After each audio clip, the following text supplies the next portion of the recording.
ध्यान पूर्वक रखा हुआ है, पकड़ के रखा हुआ है। दिशाओं में फैलाने के लिए वो शंख कार्य करता है।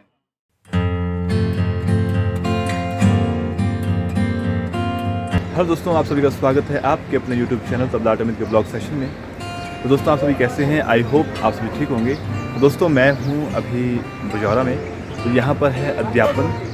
तो अध्यापन की कुछ शुरुआत हम कर रहे हैं, थोड़ी तैयारियाँ करने को है, थोड़ी तैयारियाँ कर रहे हैं। तो दोस्तों, आप ब्लॉग में बने रहिए और भरपूर आनंद लीजिएगा और प्लीज़ शेयर ज़रूर कीजिएगा। Thank you.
ओम गणेशांबिकाभ्यां नमः। यत्र स्थाने यहाँ छोड़ आगे नीचे सुप्रतिष्ठित ओम ईश्वर्या गणेशांबिकाभ्यां नमो नमः। टीका चावल शुभदे शांते सर्वदा कुलवर्धनी सुखम आयुर्बलवर्माय नमो नमः। पाणी नमो नमः। अक्षतानं पत्रपुष्पं निवेदयामि डोरी मयामि यदा वदन्नदाक्षाणा हिरण्यं सतानिकायाः सुमाना चत्चारदाय आयुष्मारः चतुष्टयत्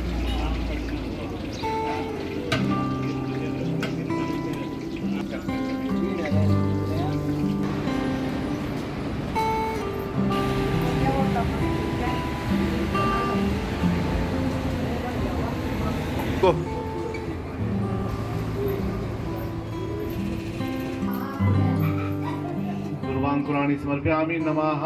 उषा सिद्धि को तो आगे को ना आगे पुष्प छोड़ दो। हरि ओम गंगे देवी नमस्तुभ्यं। ओम हरि ओम बाएं हाथ से दाएं हाथ को ओम विद्या तत्वं शोधयामि नमः स्वाहा। ओम शिव तत्वं शोधयामि नमः स्वाहा नमः। दामोदराय नमः। संकर्षण स्वस्ति न इंद्रो बृहदश्रवाः स्वस्ति न पूषा विश्ववेदाः स्वस्ति नस्तार्क्ष्यो अरिष्टनेमिः स्वस्ति नो बृहस्पतिर्दधातु। ॐ पयः पृथिव्यां पय ओखदिषु पयोदयन्तरिक्षे पयोधाः पयस्वतिः प्रदिशः सन्तु मह्यमस्तु विष्णोः स्युरसेवा। ॐ वीरदेवता वातो देवता सूर्यो देवता चन्द्रमा देवता वसवो देवतान्तिरन्तरिक्षगुङ्गापः शान्ति शान्तिः सर्वगुं शान्ति विश्वे देवास इह मादयन्तामोन् प्रतिष्ठमेव प्रतिष्ठितं भवति रूपेभ्यो विश्वरूपेभ्यश्च वो नमो मुषुकुवाहनं यस्य सामपातुनायकः शुक्लांबरधरं देवं शतयस्तो जनार्दनः। ओम भूर्भुवः स्वरिद्धि सिद्धि सहितं सपरिवाराय सायुधाय शक्तिकाय आवाहयामि स्थापयामि पूजयामि नमस्करोमि। श्री मंगलमूर्ताय नमः गणाधिराजाय नमः। छोड़ दीजिए गणपति के आगे, मूर्ति को आगे कर देना।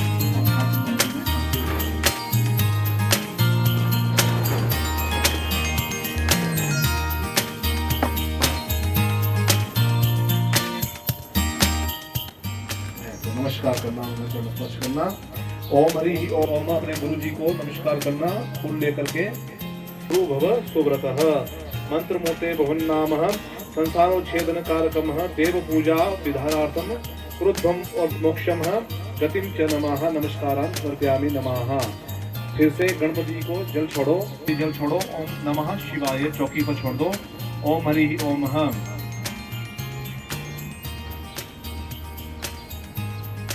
ब्राह्मणों के बारे में बाद में करूँगा, इसको बाद में छोड़ देना।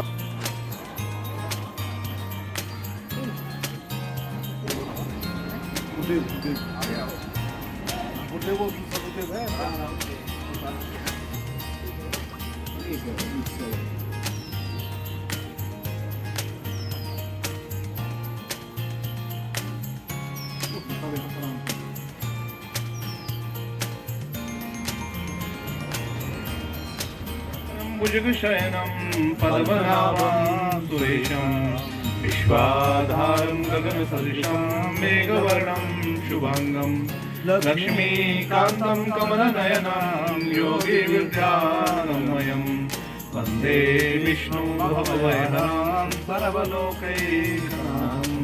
श्री भगवान विष्णवे नमः। ध्यानार्थे पुष्पाणि समर्पयामि नमः। तीनों के ऊपर थोड़ा चढ़ाते जाना होता है, तीनों नंबर ऊपर।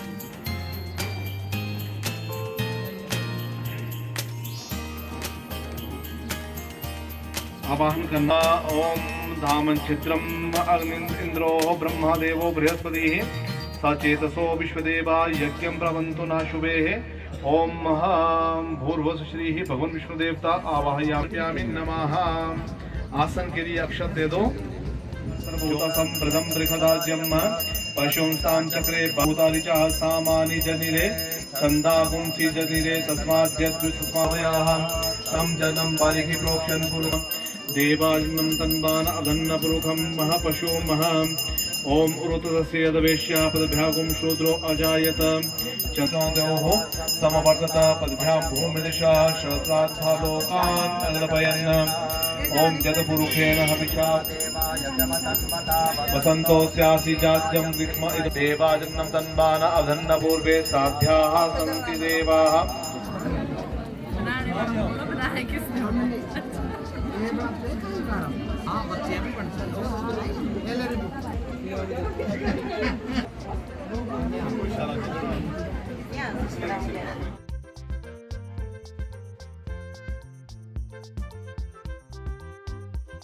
प्रकार से नाश हो सकेगा।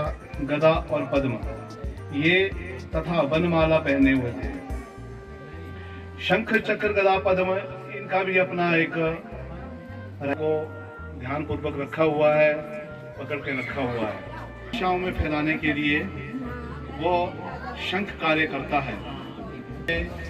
तो चक्र भगवान विष्णु के हाथों में ध्वनि ऐसी गूंजित होती है कि चारों दिशाओं में स्वतः ही पहुंच जाती है।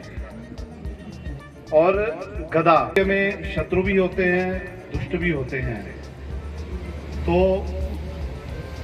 उन गदा इसलिए होती है ताकि कोई यज्ञ में दुष्ट आत्माएं, दुष्ट प्रवृत्ति के लोग, मनुष्य ना हो, उनका संहार करने के लिए गदा का प्रयोग किया जाता है। और पद्म के ऊपर लक्ष्मी माँ का वास होता है। बिना लक्ष्मी के कोई भी यज्ञ संपन्न करना असंभव नहीं होता है, कोई भी कार्य सिद्ध नहीं होता है। यह है शंख चक्र गदा। तो इस प्रकार से वे शंख चक्र गदा और पद्म से सुशोभित थे। और ईश ये 6 चीजों से उत्पन्न हो, संपन्न हो। अर्थ जो है नित्य आगमन में रहना चाहिए, आना जाना रहना चाहिए। अर्थ का अर्थ होता है लक्ष्मी। प्रिया च भार्या, पत्नी भार्यवान हो और प्रिय होनी चाहिए। और प्रिय वादनी, प्रिय बोलने वाली होनी चाहिए। वश्याश्च पुत्रा, पुत्र अपने वश में होने चाहिए। और अर्थ करी च विद्या, विद्या जो अर्थ को देने वाली होनी चाहिए। बिना अर्थ के तो विद्या किसी काम की नहीं है।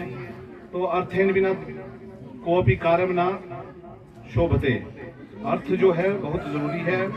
यह 6 चीजें जिसके जीवन में है तो वह राजाओं की तरह सुख भोगता है मनुष्य। आपका आदि मध्य और अंत नहीं, निर्गुण स्वरूप होते हुए अत्यंत गुणों से युक्त हो तो संपूर्ण सृष्टि के आदि भूत और भक्तों को के दुखों को नष्ट करने वाले हो। आपके लिए मेरा नमस्कार है। नारद जी की विनती सुनकर विष्णु ने दर्शन दिए और बोले, हे मुनि, वह सब अपना मनोरथ तुम मुझसे कहो, उन सब का उत्तर मैं दूंगा। नारद जी बोले, मनुष्य लोक के निवासी प्राणी अनेक योनियों से उत्पन्न हुए पाप कर्मों से महादुखी हो रहे हैं। सो हे स्वामिन, यदि आपकी मेरे ऊपर कृपा है तो बताओ कि उनका दुख किस प्रकार दूर होगा।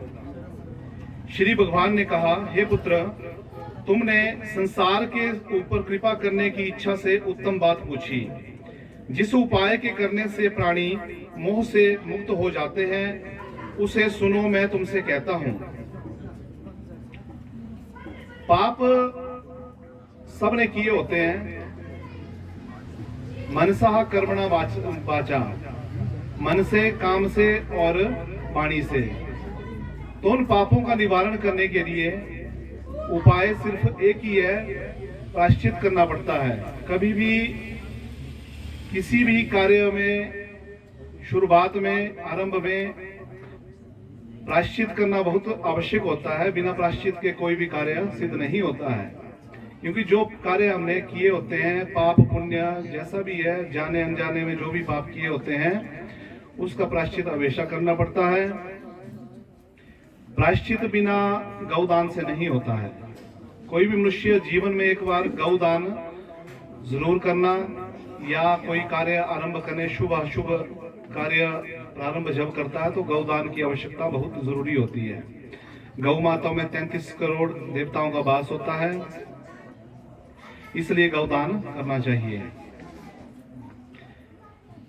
राजा जनक की एक कथा सुनाता हूं आपको मैं, बहुत ही सुयोग्य कथा है। सबके मन में विचार आ जाएगा कि हमें क्या करना चाहिए, क्या नहीं करना चाहिए। राजा जनक जी जो थे बहुत विद्वान मनुष्य थे। उनके बराबर कोई भी आज तक ना तो गुणवान हुआ है, ना विद्वान हुआ है, ना होगा। वे ऐसे पुरुष थे जिन्हें अपनी इच्छा मृत्यु का वरदान था। इस संसार में सुख दुखों को भोगते हुए वे अत्यंत में जब कलयुग का आरंभ हो गया, होने लगा, तो वे चाहते थे कि अब इस कलयुग को मैं नहीं देख सकता, इससे पहले ही मैं अपनी इच्छा मृत्यु का वरदान मांग लूं। तो वे धर्मराज जी से कहने लगे कि मुझे इच्छा मृत्यु चाहिए, अब मैं स्वर्ग लोक को जाना चाहता हूं। आदमी का, मनुष्य का स्वर्ग और नरक यहीं पर ही होता है। लोग कहते हैं कि बाद में ऐसा होता है, वैसा होता है, यहाँ कुछ नहीं होता है। स्वर्ग और नरक यही मिलता है सबको, उसका दंड भी यहीं पर भोगना पड़ता है। धर्मराज जी ने यमराज को आदेश दिया कि भगवान राजा जनक जो है इच्छा मृत्यु चाहते हैं, तो उन्हें बढ़िया से सिंहासन में बिठा करके और रथ पर, बढ़िया सुशोभित रथ पर बिठा करके स्वर्ग लोक को लाया जाए। लेकिन लाना कहां से है? लाना है मृत्यु लोक से। जिस मनुष्य ने जीवन में कभी भी कोई भी पाप किया होता है तो उसको मृत्यु लोक से होकर ही आना पड़ता है।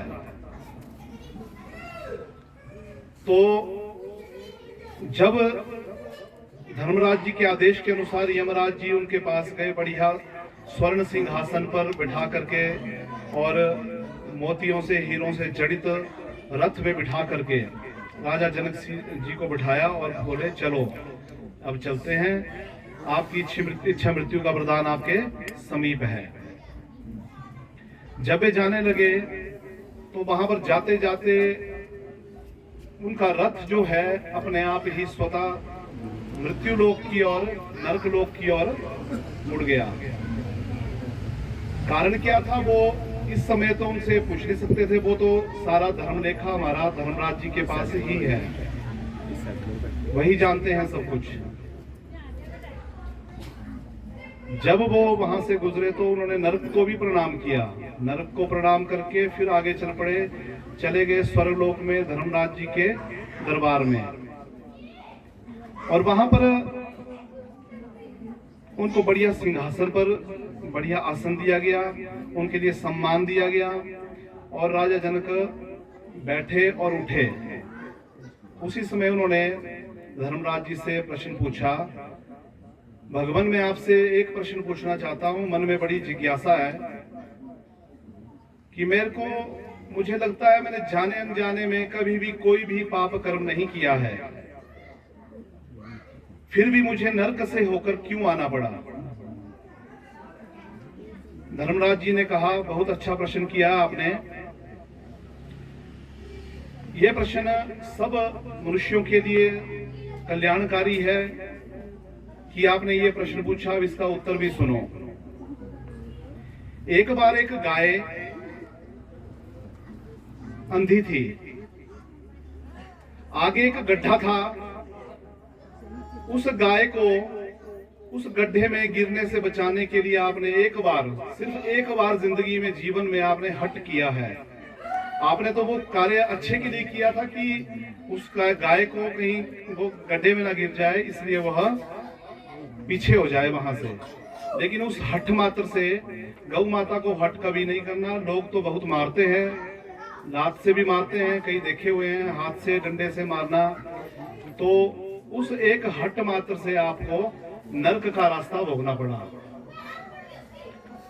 तो जो मनुष्य गाय को मारता है या पीड़ा देता है या कुछ और गलत कार्य गौ माता के साथ करता है तो उसके क्या हाल होंगे, वे भी आप स्वतः ही सोच लेना। इसलिए गौ माता की हमेशा पूजा करनी चाहिए। नारद जी की विनती सुनकर विष्णु ने दर्शन दिए और बोले, हे मुनि, वह सब अपना मनोरथ तुम मुझसे कहो, उन सब का उत्तर मैं दूंगा। नारद जी बोले, मृत्यु लोक के निवासी प्राणी अनेक योनियों में उत्पन्न हुए पाप कर्मों से महादुखी हो रहे हैं। सो हे स्वामिन, यदि आपकी मेरे ऊपर कृपा है तो बताओ कि उनका दुख किस प्रकार से दूर होगा। श्री भगवान ने कहा, हे पुत्र, तुमने संसार के ऊपर कृपा करने की इच्छा से उत्तम बात पूछी। जिस उपाय के करने से प्राणी मोह से मुक्त हो जाते हैं उसे मैं तुमसे कहता हूँ। बहुत पुण्य प्रदान करने वाला और स्वर्ग और मृत्यु लोक में परम दुर्लभ व्रत है। तुम्हारे स्नेह से मैं उस व्रत को कहता हूँ। श्री सत्यनारायण के व्रत को भली भांति विधि पूर्वक करने से प्राणी शीघ्र ही सुख को भोगता और परलोक में मोक्ष को प्राप्त होता है। भगवान के ऐसे सुंदर वचन सुनकर नारद ऋषि बोले, हे भगवान, उस व्रत का क्या फल है और क्या विधि है एवं उस व्रत को किसने किया है तथा वह व्रत कौन से दिन करना चाहिए, यह सब विस्तार से मुझे कहो।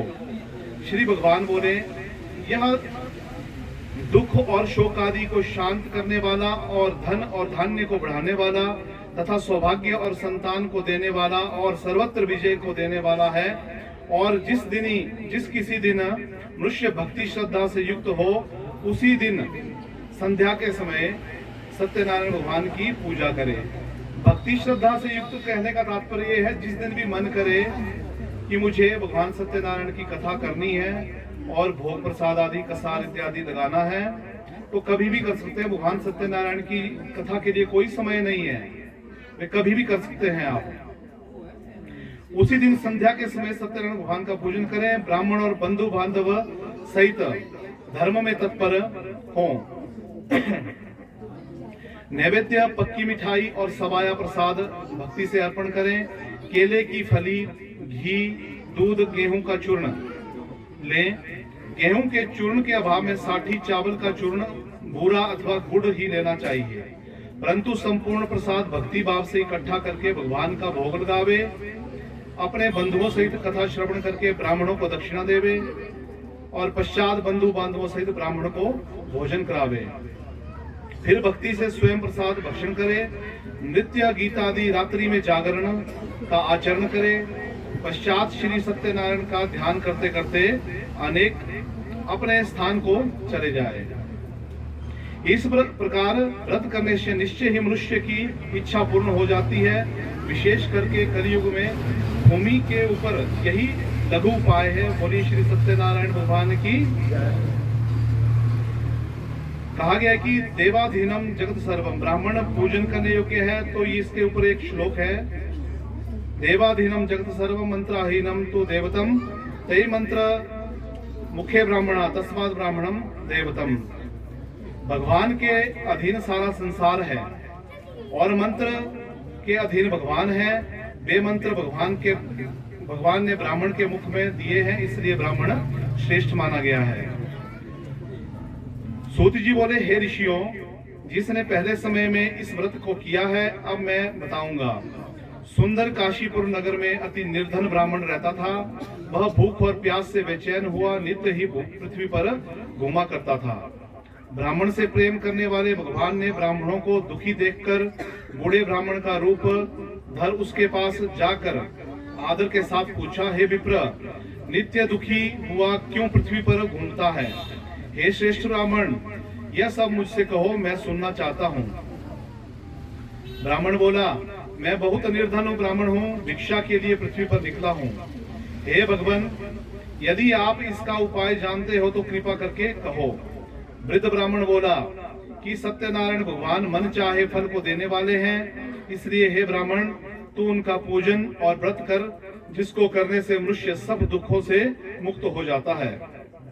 ब्राह्मण को इस व्रत का सारा विधान बताकर बूढ़े ब्राह्मण का रूप धारण करने वाले सत्यनारायण भगवान वहीं अंतर्धान हो गए। जिस व्रत को वृद्ध ब्राह्मण ने बतलाया है मैं उसको करूंगा, यह निश्चय करके उस ब्राह्मण को नींद नहीं आई। अब सवेरे ही उठकर सत्यनारायण भगवान का निश्चय कर ब्राह्मण भिक्षा के लिए चला। उस दिन ब्राह्मण को भिक्षा में बहुत धन मिला, जिससे बंधु बांधवों के साथ उसने श्री सत्यनारायण भगवान का व्रत किया। इस व्रत के प्रभाव से वह सब दुखों से छूटकर अनेक प्रकार की संपत्तियों से युक्त हुआ। उस समय से तो वह ब्राह्मण प्रति मास इस व्रत को करता। इस तरह सत्यनारायण भगवान के इस व्रत को करके वह ब्राह्मण पापों से छूट गया और मोक्ष को प्राप्त हुआ। आगे भी पृथ्वी पर जो सत्यनारायण भगवान का व्रत करेगा तो वह मनुष्य भी सब पापों से छूट जाएगा। इस तरह नारद मुनि के से नारायण का कहा हुआ व्रत मैंने तुमसे कहा। हे विप्रो, अब क्या कहूं? ऋषि बोले, हे मुनि, संसार में उस ब्राह्मण से सुनकर किस किस ने इस व्रत को किया, हम यह सब सुनना चाहते हैं। इसके सुनने की हमारी हृदय में बड़ी श्रद्धा है। सूत जी बोले, हे मुनियों, जिसने इस व्रत को किया है वह सुनो। एक समय एक ब्राह्मण धन और ऐश्वर्य के अनुसार बंधु बांधवों के साथ व्रत करने को उद्यत हुआ।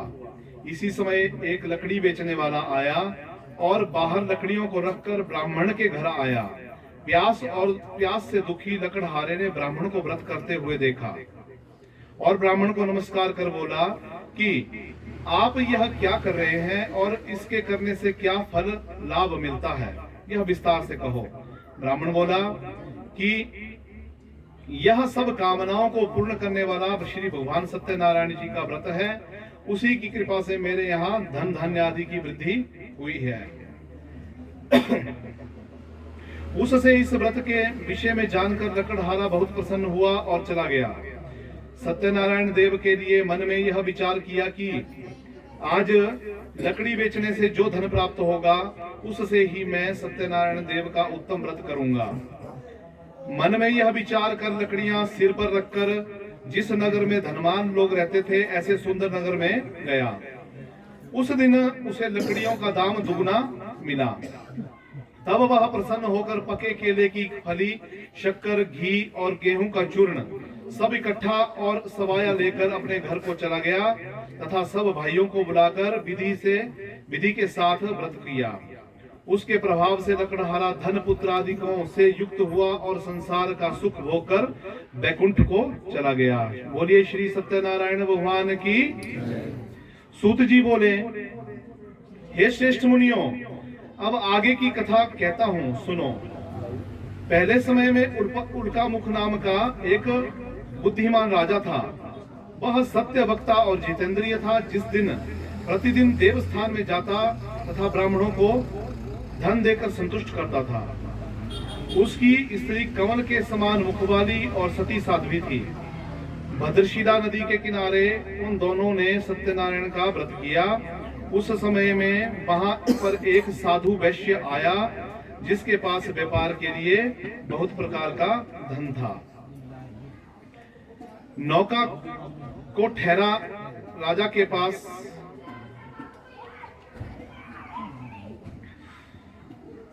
गया और व्रत करते हुए देख विनय के साथ पूछने लगा, हे राजन, भक्ति युक्त चित्त से आप क्या कर रहे हैं?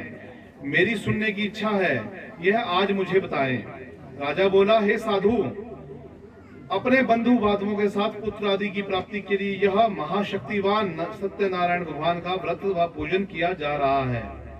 राजा का वचन सुन साधु आदर के साथ बोला, हे राजन, मुझसे यह सब विधान कहो, मैं भी तुमसे तुम्हारे कथन के अनुसार करूंगा। मेरे भी संतान नहीं है और इससे निश्चय ही होगी। राजा से सब विधान सुनकर व्यापार से निवृत्त हो आनंद के साथ घर गया।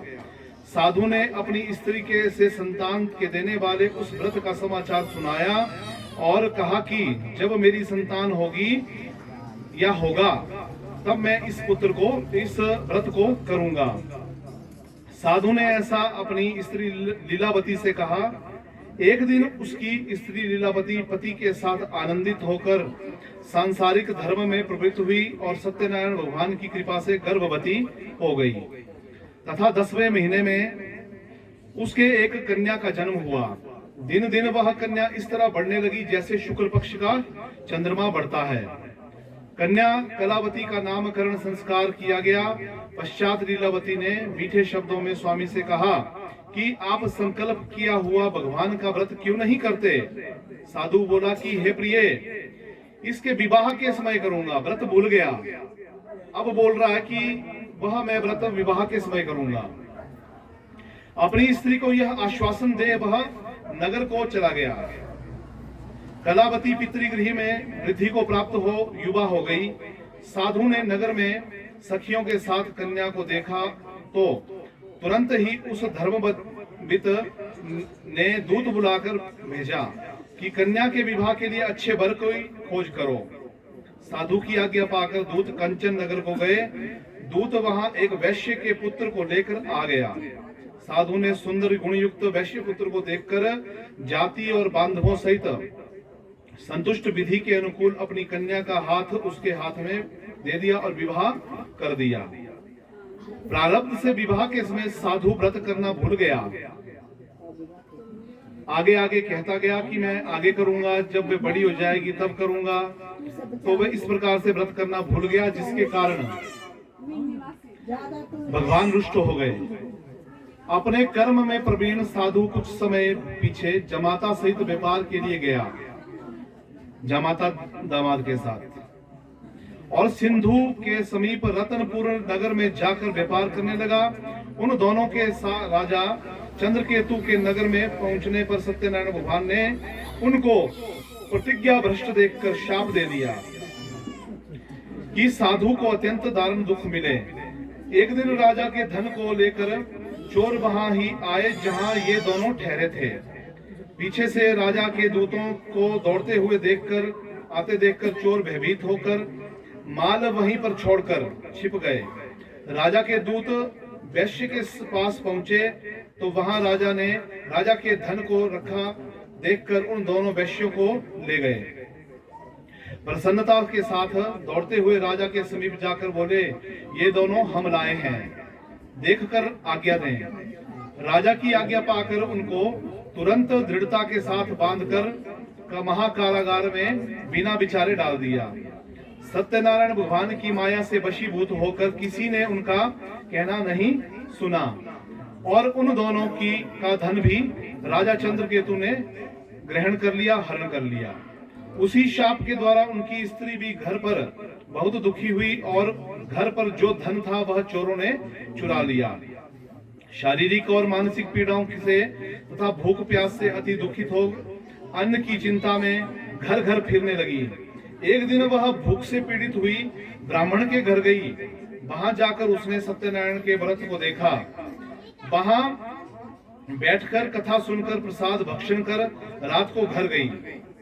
माता कलावती ने कन्या को प्रेम से कहा, हे पुत्री, रात में कहाँ रही तथा तेरे मन में क्या विचार है? कलावती ने शीघ्र ही माता से कहा कि हे माता, मैंने एक ब्राह्मण के घर में मनचाहा फल देने वाला व्रत देखा है। कन्या के ऐसे वचन सुनकर वैश्य की स्त्री सत्यनारायण का व्रत करने को तैयार हो गई। उस वैश्य की स्त्री ने अपने कुटुंबियों तथा बंधुओं के साथ व्रत किया और सत्यनारायण भगवान से वर मांगा कि मेरे पति और जामाता शीघ्र ही घर आ जावें, और प्रार्थना की कि दोनों का अपराध क्षमा करो। सत्यनारायण भगवान फिर इस व्रत से संतुष्ट हो गए। भगवान सत्यनारायण जी जो है एकदम से संतुष्ट हो जाते हैं आप बोलने मात्र से ही। राजा चंद्रकेतु को स्वप्न में दिखाई दिए और कहा कि हे राजन, जो वो दो बंधी वैश्यों को बांधा हुआ है उन्हें प्रातः ही छोड़ दें और वह सब धन दे जो तुमने ग्रहण किया है, नहीं तो तेरा राज्य पुत्र आदि सब नष्ट कर दूंगा। राजा को ऐसा कहकर भगवान अंतर्धान हो गए और प्रातःकाल राजा चंद्रकेतु ने अपने स्वजनों के साथ सभा में बैठकर सबको अपना स्वप्न सुनाया और दोनों वैश्य पुत्रों को शीघ्र छोड़ने को कहा। उन्होंने राजा के वचन सुन दोनों वैश्य पुत्रों के बंधन खोल राजा के पास लाकर विनय पूर्वक कहा कि उन दोनों वैश्य पुत्रों की बेड़ियों को खोल दो और उन्हें बंधन से मुक्त कर दो। राजा चंद्रकेतु को उन दोनों ने प्रणाम किया। पहली बातें स्मरण करते हुए डर के मारे कुछ न कहा।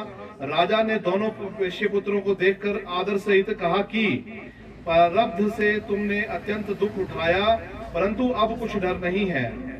और उनकी बेड़ियां निकलवाकर हजामत आदि बनाकर राजा ने उनको वस्त्र भूषण आदि देकर दोनों को कहा कि अब अपने घर को जाओ। उन दोनों ने राजा को नमस्कार कर कहा कि अब आपकी कृपा से जाएं। यह कह दोनों वैश्य अपने घर को चले गए। बोलिए श्री सत्यनारायण भगवान की।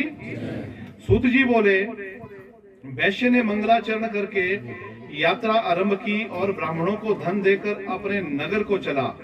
वैश्य के थोड़ी दूर पहुंचने पर सत्यनारायण भगवान ने वैश्य से पूछा कि हे साधु, तेरी नाव में क्या भरा है? अभिमानी वैश्य ने हंसते हुए उत्तर दिया, हे दंडी, आप क्यों पूछते हो?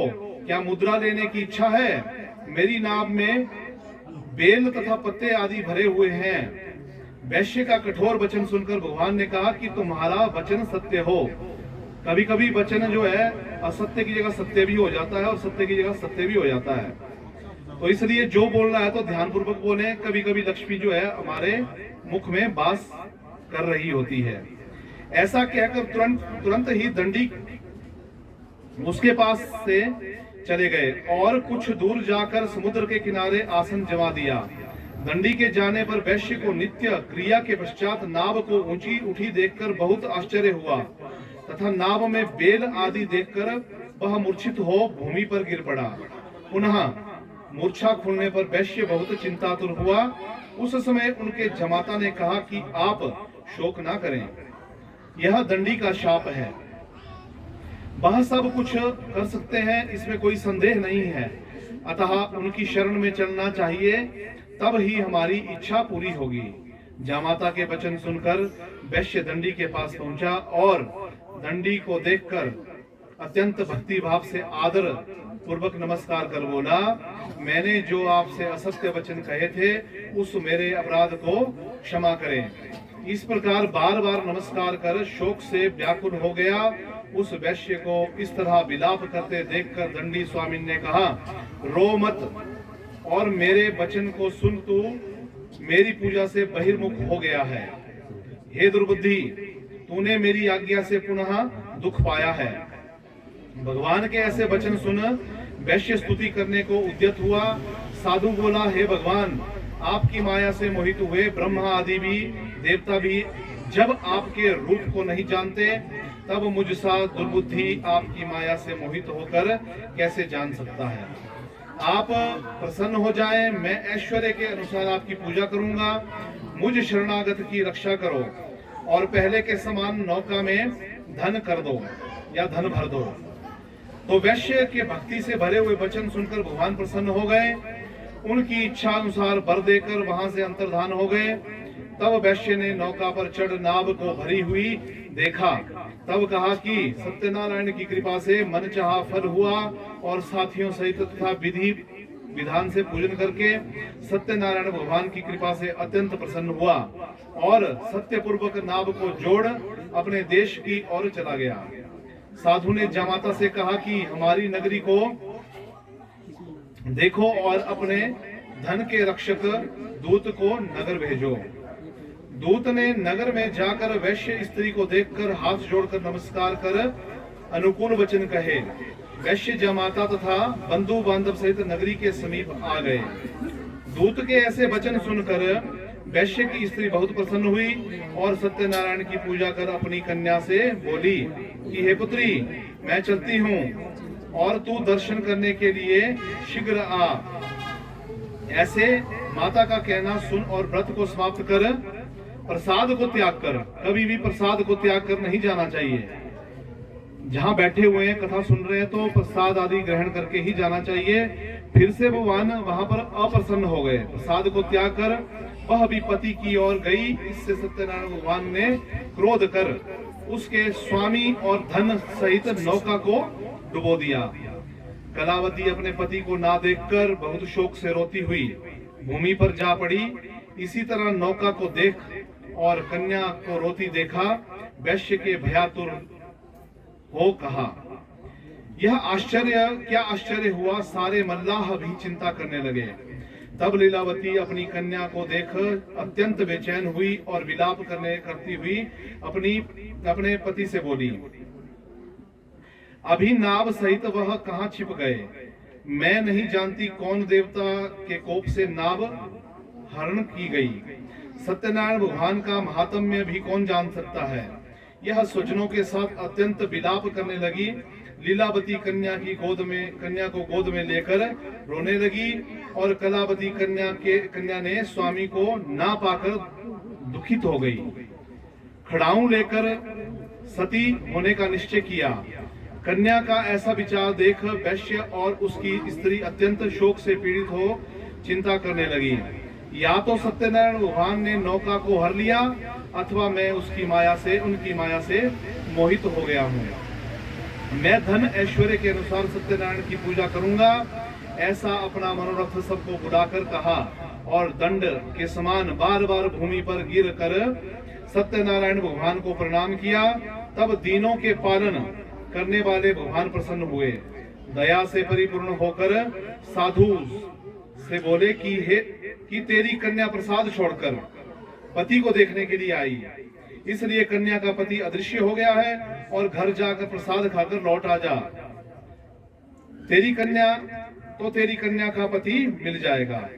आकाश से ऐसा कुछ वाक्य सुनकर शीघ्र घर जाकर प्रसाद खाकर आई तो अपने पति को वहां पाया। तब कलावती अपने पति के पास गई और कहा, अब घर चलो, अब क्यों देर करते हो। कन्या का वचन सुनकर वैश्य संतुष्ट हुआ और सत्यनारायण का विधि विधान से पूजन कर बंधु बांधव सहित अपने घर को गया और पूर्णमासी तथा संक्रांति को सदैव सत्यनारायण का विधि विधान से पूजन कर इस लोक से सुख भोग कर मरने के पश्चात स्वर्ग लोक को प्राप्त हुआ। बोलिए श्री सत्यनारायण भगवान की जय। सूत जी बोले, हे ऋषियों, अब मैं कहता हूँ सुनो। प्रजापालन में लीन तुंग ध्वज नाम का राजा था। उसने भी सत्यनारायण भगवान का प्रसाद त्याग कर बहुत दुख पाया। एक बार वन में जाकर अनेक प्रकार के पशुओं को मारा। वह बड़ के पेड़ के नीचे गया। भक्ति भाव से बंधुओं सहित ग्वालों को सत्यनारायण का पूजन करते देखा। राजा देखकर भी अभिमान से ना वहां गया ना नमस्कार किया। जब सब ग्वालों ने सत्यनारायण का प्रसाद राजा के समीप रखकर पुनः अपनी इच्छानुसार प्रसाद को खाया, वह राजा प्रसाद को त्याग कर बहुत दुख को पहुंचा। उसके 100 पुत्र तथा धन धान्य आदि सब नष्ट हो गए। भगवान ने यह सब किया, ऐसा मेरा विश्वास है। इसलिए वहां जाता हूं जहां भगवान का पूजन होता है। ऐसा मन में विचार करके वह ग्वालों के समीप गया। तब उसने भक्ति भाव और श्रद्धा के साथ सत्यनारायण भगवान का विधि पूर्वक पूजन किया। वह राजा सत्यदेव की कृपा से धन और पुत्रादिकों से युक्त हुआ तथा संसार में सुख भोग कर मरने पर सत्यलोक को गया। जो मनुष्य इस परम दुर्लभ सत्यनारायण का भगवान का व्रत करता है और भक्ति भाव से फलदायिनी पुण्य को करता है, भगवान की कृपा से उसको धन ऐश्वर्य प्राप्त होता है, निर्धन धन पाता है और बंधी बंधन से छूटता है। भयभीत भय मुक्त हो जाते हैं, इसमें कोई संदेह नहीं है। और मनचाहा फल भोगकर अंत में सत्यलोक को पाते हैं। हे विप्रों, यह आपसे सत्यनारायण का व्रत कहा, जिसको करके मनुष्य सब दुखों से छूट जाता है। विशेषकर कलयुग में सत्यनारायण की पूजा फलदायिनी है। भगवान को कोई काल, कोई सत्य, कोई ईश, कोई सत्यनारायण और सत्यदेव कहते हैं। अनेक नाम है भगवान के। वह अनेक रूप धारण कर सबकी इच्छाओं को पूरा करते हैं। कलयुग में विष्णु से धारण किया हुआ सत्यनारायण का व्रत रूपी भगवान का रूप होगा और जो सब इच्छाओं को प्राप्त करेगा। हे ऋषियों, जो इसको नित्य पढ़ता है, सुनता है, सत्यनारायण की कृपा से उसके सब पाप नष्ट हो जाते हैं। जिन्होंने पहले सत्यनारायण का व्रत किया है, मुनीश्वरों, उनके अगले जन्मों को कहता हूँ। बुद्धिमान शतानन ने सुदामा का जन्म लिया। उसने उस जन्म में श्री कृष्ण का ध्यान कर मोक्ष पाया। लकड़हारा भील गुहराज हुआ, जो उस समय में राम की सेवा कर मोक्ष को प्राप्त हुआ। उल्का मुख नाम का राजा दशरथ हुआ, वह भी रामचंद्र जी की सेवा कर वैकुंठ को प्राप्त हुआ। धर्मात्मा सत्य प्रतिज्ञ साधु मोर ध्वज बने, जिसने अपने पुत्र को आरे से आधा चीरकर और कृष्ण भगवान को देखकर मोक्ष को प्राप्त हुए।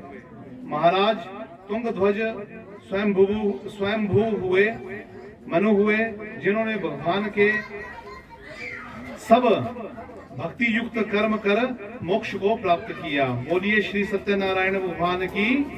इसी प्रकार श्री सत्यनारायण जी की कथा संपूर्ण होती है। बोलिए श्री सत्यनारायण भगवान की जय।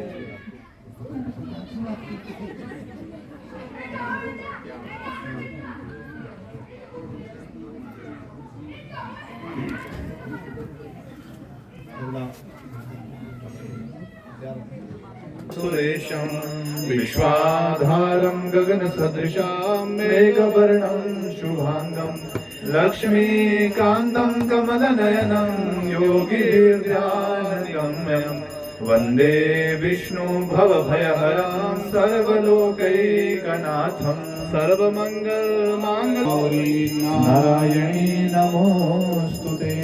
ओम जय जगदीश हरे स्वामी जय जगदीश हरे भक्त जनों के संकट दास जनों के संकट क्षण में दूर करे हरे। जो ध्यावे फल पावे दुख विनसे मन का। संपत्ति घर आवे सुख संपत्ति घर आवे कष्ट मिटे तन का। मात पिता तुम मेरे शरण पड़ू मैं किसकी। भगवन शरण पड़ू मैं किसकी। तुम बिना और ना दूजा प्रभु बिना और ना दूजा। आस करूं मैं किसकी। ओम जय जगदीश हरे। तुम भगवान तुम अंतर्यामी पार ब्रह्म परमेश्वर। पार ब्रह्म परमेश्वर तुम सबके स्वामी। ओम जय जगदीश हरे। तुम करुणा के सागर तुम पालन करता। भगवान तुम पालन करता। मैं मूरख खल कामी मैं सेवक तुम स्वामी। कृपा करो हरता। ओम जय जगदीश हरे। तुम हो एक अगोचर सबके प्राणपति। भगवान सबके प्राणपति। किस विध मिलूं दया में किस विध मिलूं दया में। तुमको मैं कुमति। ओम जय जगदीश हरे। दीन बंधु दुख हरता ठाकुर तुम मेरे। भगवान रक्षक तुम मेरे। अपने हाथ उठाओ अपने चरण लगाओ। द्वार पड़ा मैं तेरे। ओम जय जगदीश हरे। विषय विचार मिटाओ पाप हरो देवा। भगवन पाप हरो देवा। प्रभु कष्ट हरो देवा। श्रद्धा भक्ति बढ़ाओ श्रद्धा प्रेम सिखाओ। संतन की सेवा।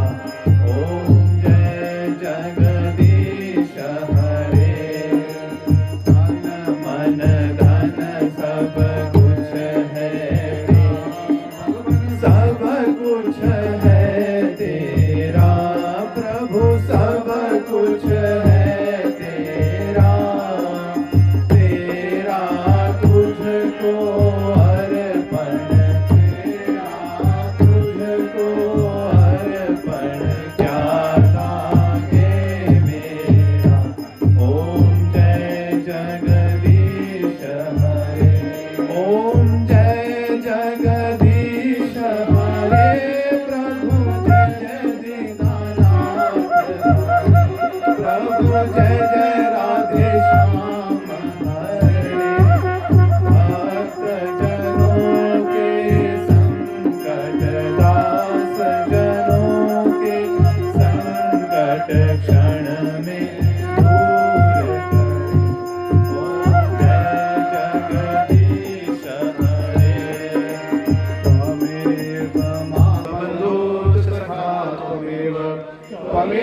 देवदेवा अच्युतं कृष्णदामोदरं दामोदरं वासुदेवं हरे श्रीधरं माधवं गोपिकावल्लभं जानकी नायक श्री सत्यनारायणाय नमः। भगवान विष्णवे वृंदावन में राधे राधे, वृंदावन में राधे राधे, वनम में राधे राधे, नंदगांव में राधे राधे, काशी सिद्ध में राधे राधे, तो मैंने सुनिया एक जोर से बोलो राधे राधे, राधे राधे, राधे राधे, राधे राधे, राधे राधे, जय श्री राधे, जय हो,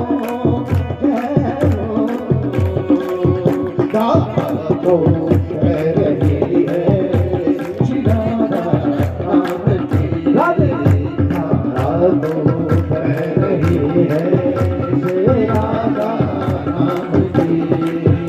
हम हो गए दीवाने, हम हो गए दीवाने श्री राधा राम की, राधा तो कह रही है श्री राधा राम की, राधा तो कह रही है श्री राधा राम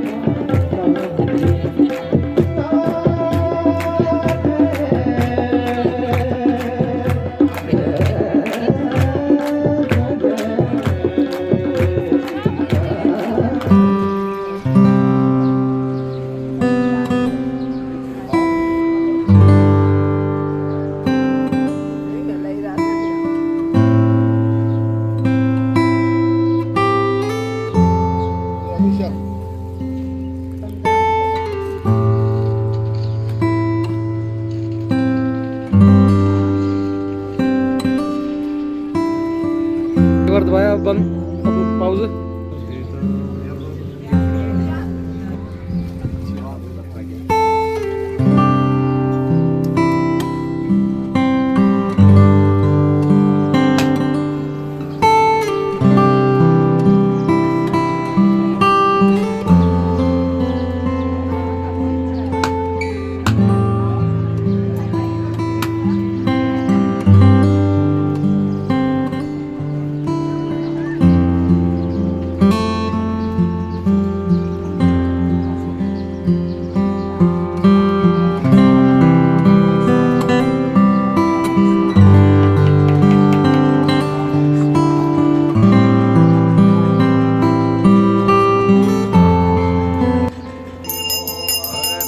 पृथिव्या वैश्वानरमृत्युजातमग्निं अभिगं सम्राजमतिं जनयं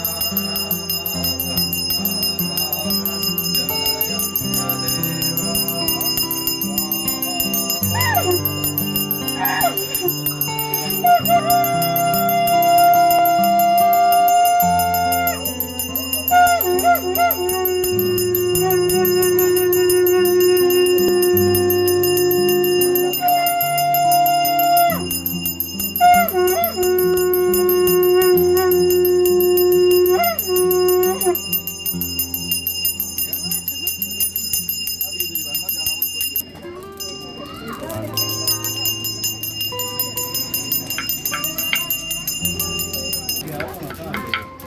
जी आ जाओ आरती जल्दी आगे डाल दे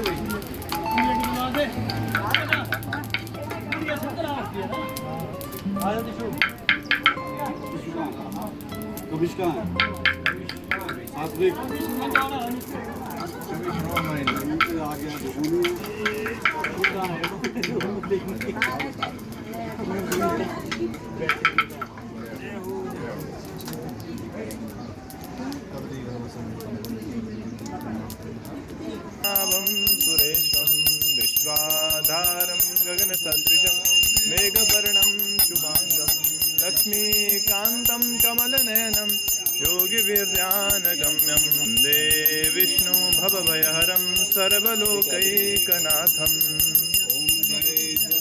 धीश हरे स्वामी जय दीनानाथ हरे करे ओम जय जगदीश पति घर आवे कष्ट मिटे काले भानु शशि भूमि सुतो बुधश्च गुरुश शुक्र शनि राहु केतवा सर्वे ग्रहा शांतिका भवन्तु।